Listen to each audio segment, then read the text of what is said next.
शंखी चक्री च नंदकी श्रीमान्नारायणो विष्णुर्वासुदेवोऽभिरक्षतु वनमाली गरीशाङ्गी शंखी चक्री च नंदकी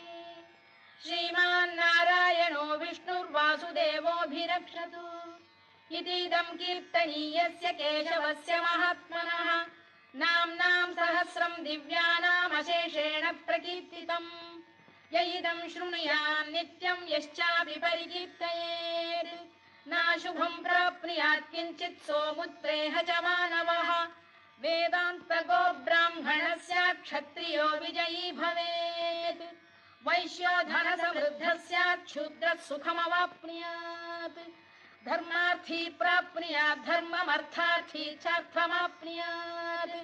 कामानवाप्नुयात् कामी प्रजार्थी चाप्नुयात् प्रजाम् भक्तिमान्